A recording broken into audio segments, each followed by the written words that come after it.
Hello, it's my pleasure today to speak to you about the genetic report. What does it all mean? And I'd like to start with my conclusions. The American College of Medical Genetics defines guidelines for reports and varied interpretation.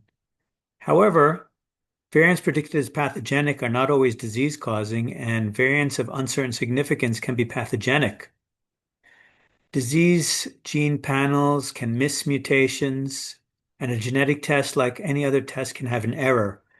So while reports are important, we have to remember that they're not the end all be all, and the clinician is king or queen. Phenotype trumps genotype.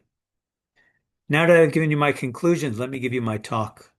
There are many different ways to do genetic testing. I don't have time to go into that. It can be very specific or it can be very broad. When we get a report, typically we're looking at the gene of interest. If there's a variant different from the reference sequence, it's highlighted. And then we look at the zygosity, whether it's heterozygous, one copy, or homozygous, or multiple copies, um, and the pathogenicity. These are the things we hone in on when we're looking at the reports. Of course, if something is autosomal recessive, there have to be two variants if it's going to be disease related. And if it's autosomal dominant, it can be just one copy heterozygous. The ACMG classifies variants, that is deviations from the reference sequence, and using criteria classifies them into 5 different grades.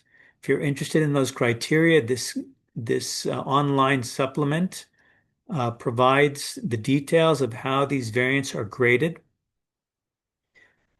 Pathogenic, likely pathogenic, variant of uncertain significance, likely benign or benign.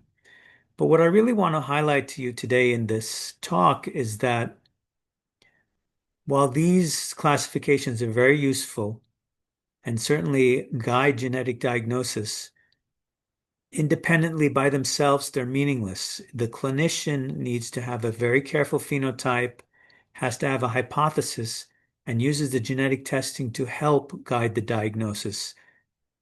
These genetic reports are not standalone. What's written in them does not necessarily mean it's what the patient has. That's why we have to be competent in ocular genetics, have basic understanding, or work with someone who does when we're interpreting these results, because just the results by themselves are not enough. Let me give you some examples to help you understand what I'm trying to say. Here's an 8-year-old girl who came in with a diagnosis of 2 different simultaneous retinal dystrophies. That's because a retinal gene panel showed homozygous likely pathogenic mutations, pathogenic variants, in 2 different retinal dystrophy genes highlighted there in the yellow.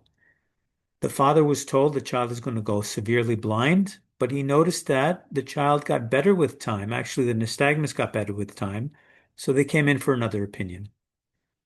When we examined the patient, the vision is down, and there certainly is a bullseye maculopathy in both eyes, but this is not the severe disease you would expect to see with homozygous mutations in these 2 retinal dystrophy genes. So when we have a retinal phenotype, what we want to do when we have a retinal condition, any ocular phenotype, we want to phenotype carefully. Here, careful phenotyping requires an ERG, electroretinogram. And I don't have time to go into it, but this electroretinogram in this patient was pathognomonic for a gene KCNV2. And patients with KCNV2 mutations, they tend to have relatively static disease. And typically, if there's nystagmus, it often gets better with time, which meshes very well with what the father was saying. So what's going on here? We have a clash between the clinical phenotype and the genetic report. Well, we contact the lab. KCNV2 was not on the retinal gene panel. We do KCNV testing. We find a well-known, well-documented homozygous variant. What about those 2 likely pathogenic variants that was predicted by the program? They're not disease causing in this patient. Again, phenotype, phenotype, phenotype. We can't just rely on the report. Reports are helpful, but we have to have phenotype guiding how we interpret the reports. Here's a 3-year-old child with poor vision, retinal dystrophy, had a retinal gene panel, large one, over 300 genes, and is referred because the retinal gene panel was negative, referred as an idiopathic retinal dystrophy. Again, phenotype, phenotype, phenotype. Let me just tell you, when we examined this child, for reasons I don't have time to get into, this is pathognomonic for CRB1 mutations. What was CRB1 on this panel? Yes, it was. So what happened? Well, these genetic reports, sometimes they just report likely pathogenic or pathogenic variants. They don't always report the other variants. So when we contact this lab, ask them for the VUSs. There was indeed a homozygous missense CRB1 variant that wasn't even reported, but actually, because it was considered VUS, but actually it's pathogenic, and we've seen this variant in other patients. Again, phenotype is so important in understanding what the patients have. We can't just rely on the genetic testing. Genetic testing has to be ordered and interpreted in concert with someone who understands these nuances. Here's a 7-year-old who came in with poor night vision, and clearly he has retinitis pigmentosa for the exam. He had whole exome sequencing to try to understand what is the cause. No mutations were found in retinal dystrophy genes, but there is a heterozygous pathogenic variant with the capital P, it's all in capitals, pathogenic variant in OPA1, which is the gene associated with dominant optic atrophy. Now, this child has no evidence for optic atrophy, but certainly has clinical retinitis pigmentosa. What do?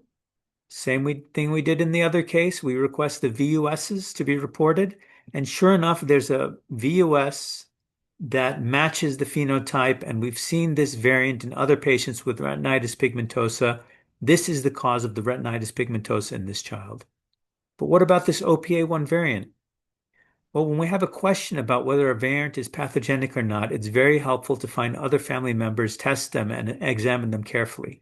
And when we go to the mother, she has the variant and she's completely normal. She has no evidence for optic atrophy. So this OPA1 variant, classified as pathogenic with capital P, is not disease causing in this family. And we're recognizing this more and more.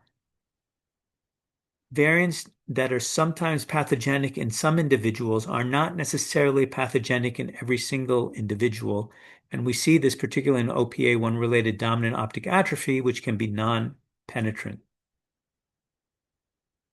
The final case I'd like to share with you is the case of this 3-year-old who came in with strabismus, found to have a retinal dystrophy. I really couldn't recognize it by looking at the patient.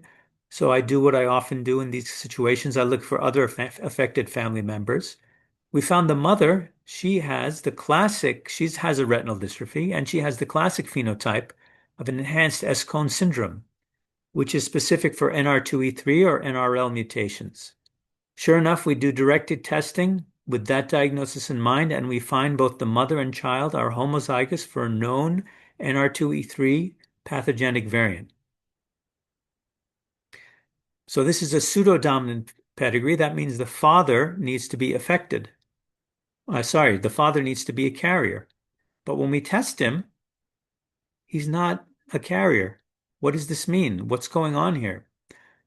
Well, there are some strange genetic phenomena we can invoke for this, something known as uniparental disomy. There could be a new mutation. But in North America, the most common cause for this phenomenon would be that the father is not the father. I can tell you I lost sleep on this family. But before going and making these conclusions, there's something we need to do, and that is repeat the testing. And when we repeat the genetic testing, we find that the patient actually, thank God, is carrying the NR2E3 variant, and this is pseudodominant. Just to highlight that a genetic test, like any other test, can be wrong. I see an over-reliance on genetic testing. We have to remember clinician is king or queen, phenotype trumps genotype.